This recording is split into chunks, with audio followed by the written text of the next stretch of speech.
నమస్కారం. నా పేరు Kethireddy Jagadishwar Reddy, Telugu film producers council of Andhra Pradesh అధ్యక్షుడిని.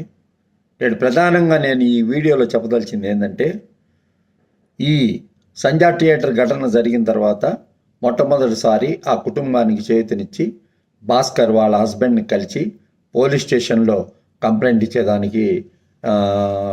ఇచ్చేదానికి వెళ్ళినప్పుడు వారిని కలిసి వారు ఇచ్చారు కాబట్టి కంప్లైంట్ తిరిగి వాపసు తీసుకోవడం జరిగింది. నేడు చలనచిత్ర పరిశ్రమకు చెందిన వాళ్ళందరూ కూడా ఈ బన్నీ ఎప్పుడైతే జైలు నుంచి వచ్చాడో ఆ జైలు నుంచి వచ్చిన నేపథ్యంలో అందరూ కూడా వారింటికి పోయారని చెప్తున్నారు. దీంట్లో చిత్ర పరిశ్రమలో చాలామంది ఉన్నారు, చాలా వ్యవస్థలు ఉన్నాయి. దీంట్లో పోయినోళ్ళు మాత్రం ఒక రకంగా చెప్పాలంటే ఆ నలుగురే అని చెప్పవచ్చు. ఆ నలుగురు అంటే వ్యాపార పరంగా ఉండేవాళ్ళు, సినిమాని ప్రేమించేవాళ్ళు, సినిమా పట్ల అంకిత భావంతో ఉండేవాళ్ళు, నష్టం వచ్చినా లాభం వచ్చినా సినిమాలు తీసేవాళ్ళు. అటువంటి వ్యక్తులు మాత్రం ఎట్టి పరిస్థితుల్లో కూడా బన్నీకి సంఘీభావం తెలపడం జరగలేదు. ఇది నేను ముఖ్యమంత్రి శ్రీ రేవంత్ రెడ్డి గారికి విన్నవిస్తున్నాను.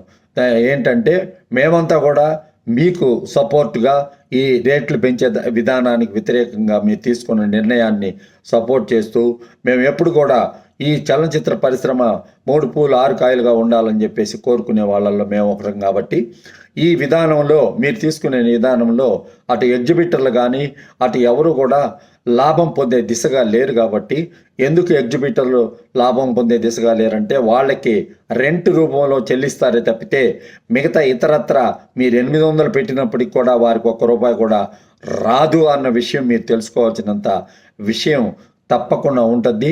వీళ్ళు కావాలని చెప్పేసి చలనచిత్ర పరిశ్రమలో బడాబాబులు అని చెప్పుకునే వాళ్ళు అల్లు అర్జున్కి సంఘీభావం తెలపడం జరిగింది. కాబట్టి మిగతా పరిశ్రమ అనేది చాలా పెద్దది.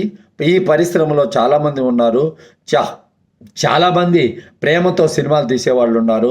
ఏదో రకంగా సినిమా రంగంలో, అలాగే ఏదో డిస్ట్రిబ్యూషన్ రంగంలో అయితేమి, ఇతరత్ర ఎగ్జిబిటర్ రంగంలో అయితేమి, ఇతరత్ర లీజింగ్ రంగంలో అయితేమి, అన్ని రంగంలో ఉన్నవాళ్ళు అందరూ కూడా ఉన్నారు. ఈ రేట్లు పెంచే విధానానికి మీ స్వస్తి పలకడం అనేది ఆనందదాయకం. కాకపోతే ఇక్కడ మేమందరం కూడా ఆ రేవతి కుటుంబానికి సంఘీభావం తెలిపాము. జగపతి బాబు గారు, నేను మొట్టమొదటిసారిగా మన లాయర్ శ్రీనివాసరెడ్డి గారు ఈ ₹800 టికెట్ పెంచిన దానిపై కేసు వేసిన శ్రీనివాసరెడ్డి గారు, మేము చిక్కడపల్లి పోలీస్ స్టేషన్ ఫస్ట్ పోవడం జరిగింది. అదేవిధంగా ఆ భాస్కర్తో కూడా మాట్లాడడం జరిగింది. నీకు అన్ని రకాలుగా చేయూతనిస్తామని చెప్పేసి చెప్పడం జరిగింది. కాబట్టి ఎప్పుడు కూడా ఆ కుటుంబానికి మేము అండగా ఉంటాము. చలనచిత్ర పరిశ్రమలో బడాబాబులు కేవలం డబ్బు సంపాదించుకునే వాళ్ళంతా ఒక దగ్గర ఉంటారు.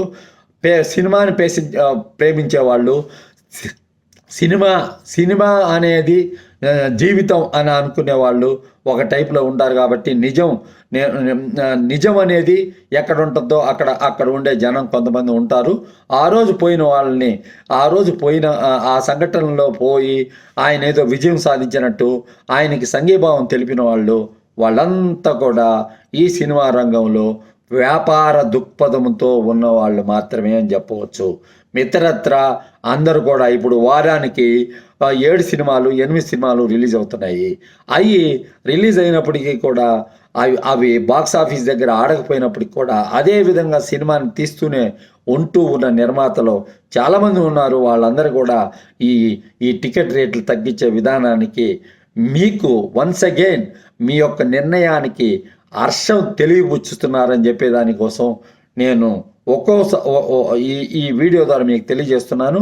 చలనచిత్ర పరిశ్రమ అంటే అక్కడికి వెళ్ళిన వాళ్ళు మాత్రమే కాదు, చాలామంది ఉన్నారు. ఈ చిత్ర పరిశ్రమలో చాలామంది ఉన్నారన్న విషయం తెలుసుకోవాల్సిందిగా.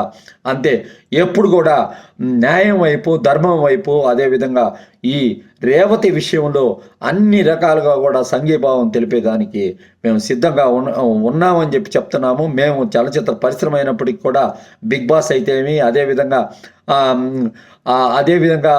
ఈ డ్రగ్స్ కేసు అయితేమి మేము ఆ రోజు సుప్రీంకోర్టు దృష్టికి కానీ అది హైకోర్టు దృష్టికి కానీ తీసుకురావడం జరిగింది.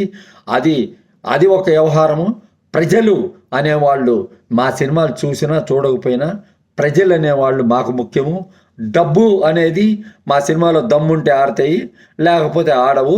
కాబట్టి నేను మనవి చేసేది ఏంటంటే చిత్ర పరిశ్రమ అంతా కూడా వారి వైపు మీరు చిత్ర పరిశ్రమ వాళ్ళందరి వైపు వాళ్ళ వైపు ఉన్నారా అని అనుకోవద్దు.